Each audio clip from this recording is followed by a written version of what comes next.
Hello all. In this chapter we shall be learning about the art of Assyria 1365 to 609 BC. By the end of this chapter you will be able to acquaint yourself with Assyrian art in the larger context of art history. Understand the important works of the era. Know about the stylistic features of the movement.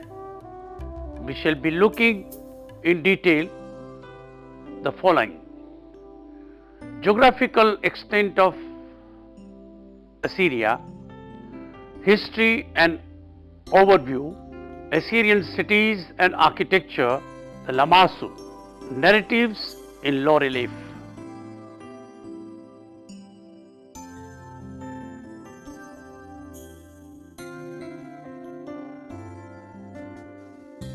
Let us look at the geographical extent of Assyria. It was a large empire of the ancient Near East, existing independently for a period of about 19 centuries, from 2500 BC to 609 BC. It spanned through the Bronze Age and the Late Iron Age. Later, for about 13 more centuries, it only existed as a geopolitical entity ruled by foreign rulers. It is located on the west bank of the river Tigris in present-day Iran. It extends east to Lake Urmi. In Syria, it extends west to the Euphrates River. In Turkey, it extends north to Haran, Edessa, Diyarbakir and the Lake Van. And in Iraq, it extends to about 100 miles south of Kirkuk. Like all ancient civilizations, the Assyrian civilization flourished around the river Tigris and Euphrates and its two tributaries, Upper Jab and Lower Jab, with a rich and fertile land in the Arbil plain and Nineveh plain. Assyria was able to feed its large population of professionals and craftsmen that led to flourishing of the art and architecture of those times. The Assyrian Empire is divided into three phases by the historians: the Old Kingdom, the Middle Empire and the Late Empire, also known as the Neo-Assyrian Empire, roughly correspond to the Middle Bronze Age, Late Bronze Age and Early Iron Age respectively. In historical annals, the Assyrian Empire is considered the greatest of the Mesopotamian empires due to its expanse and the development of the bureaucracy and military strategies which allowed it to grow and flourish. Assyria gets its name from Mesopotamian god named Assur. A city by the same name was also created on the river Tigris during the reign of Ursun-sirpal 883 to 859. The Assyrian Empire extended from the Caspian to the Nile and from the Taurus to the Persian Gulf. The Assyrians were a dominating power, constantly engaging in a series of military campaigns, first to acquire and then to defend the empire. His records are filled with boastful claims detailing his cruelty. The king's might is the theme of alabaster reliefs. that lined the walls of his palace in present-day Nimrud in Iraq.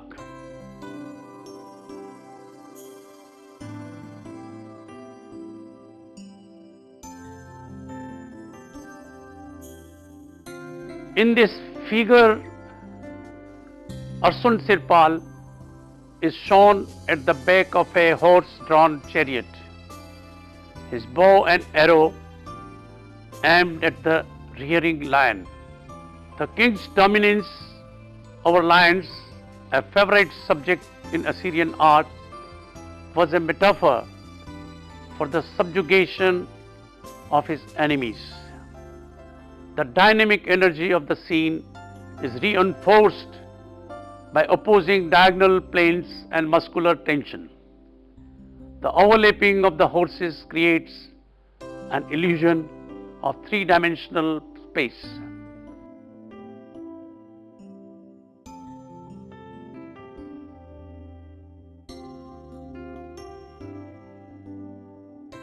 Also symbolizing the king's power were stone Lamassu, monumental divine Janil, who guarded palace entrances. Lamassu combine animal and human features. In this case, a bull's body and legs with a human head. The hair, beard and eyebrows are stylized, and the figure wears a cylindrical three-horned crown of divinity. Let us look at the broad historical events in Assyrian Empire. Let us now turn to Assyrian cities and architecture. Assyria had four important cities throughout history: Ashur, Arbela, Nimrud and Nineveh. In these cities, the promotion of art and architecture was purely for the sake of demonstration. The promotion and glorification of Assyrian power and military strength. The architecture was public, official and propagandist to some extent. Assyrian cities were contained within the perimeters of massive walls using mud brick, the product of an aggressive society schooled in the psychology of war. The bases of these walls were faced with stone laps called orthostates, a unique feature of Assyrian architecture. The cities contained the palace complexes as well as temples and housing for the common people. The palaces were made like centers that were built to both impress and intimidate. Courts and rooms in the palaces were aligned diagonally so that one monumental space succeeded another of axis and leaded with Lamassu. Nowhere near as elaborate as the royal residences. Basic Assyrian homes were characterized by single stories and flat roofs and were also made of mud brick.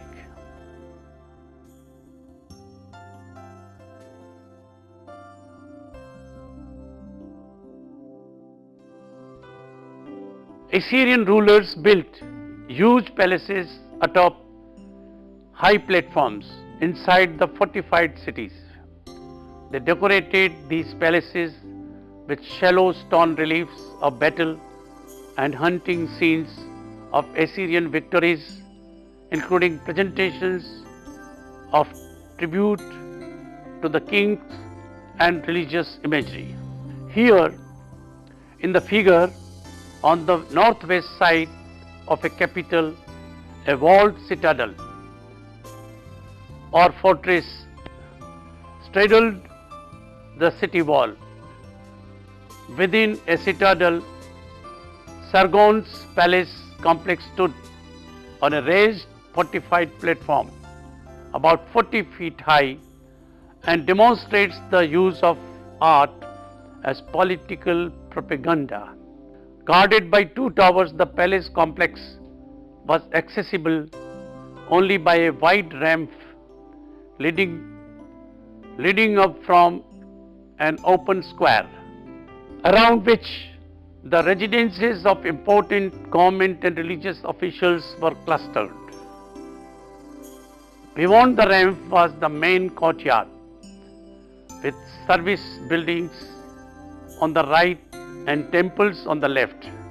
The heart of the palace, protected by a reinforced wall with only two small off-center doors, lay past the main courtyard. Within the inner compound was a second courtyard lined with narrative relief panels showing tribute bearers. Visitors would have waited to see the king in this courtyard that functioned as an audience hall, once granted access to the royal throne room. They would have passed through a stone gate flanked, like the other gates of citadel and palace, by colossal guardian figures, the lamassus. In an open space between the palace complex and temple complex at Dur Sharukin rose a ziggurat declaring the might of Assyria's kings and symbolizing their claim to empire. It probably had 7 levels, each about 18 feet high, and painted a different color. The 4 levels still remaining were once white, black, blue and red. Instead of separate flights of stairs between the levels, a single squared off spiral ramp rose continuously along the exterior from the base. Let us look at Lamassu in greater detail. A Lamassu is an Assyrian protective deity or a guardian figure combining the bearded head of a man, the powerful body of a lion or a bull, the wings of an eagle, and the horned headdress of a goat. Lamassu were carved into the entrance of the palace. They were intended to ward off evil, looming over foreign ambassadors and allies.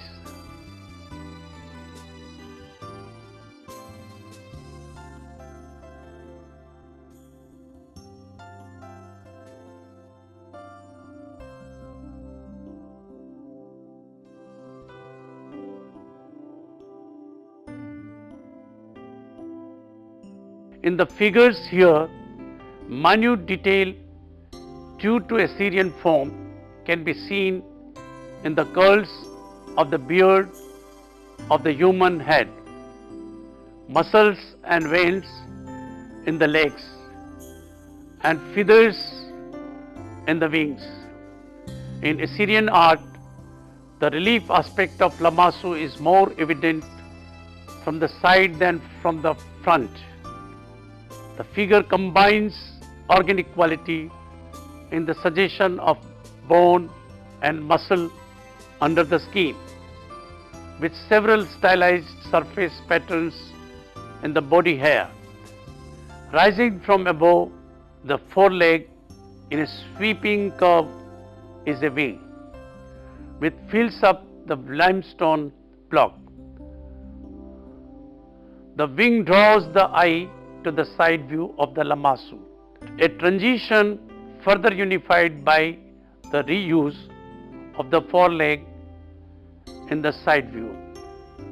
In this unique arrangement, the Lamassu conform to the architectural function of an entrance, which is to mark a point of access.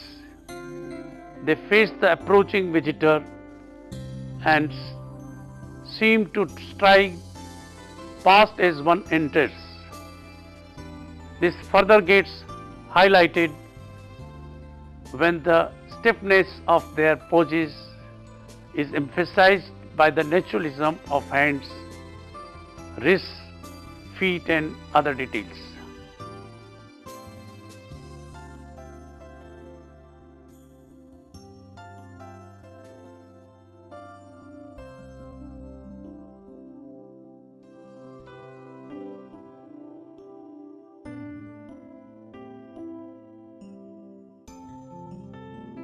Let us now turn to narratives in low relief.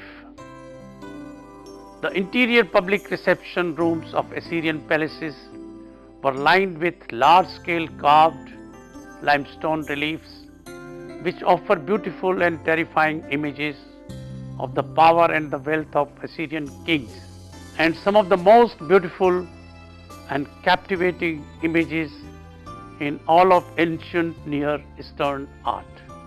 The use of figures was majorly restricted to the depiction of kings in scenes of slaughter and conquest.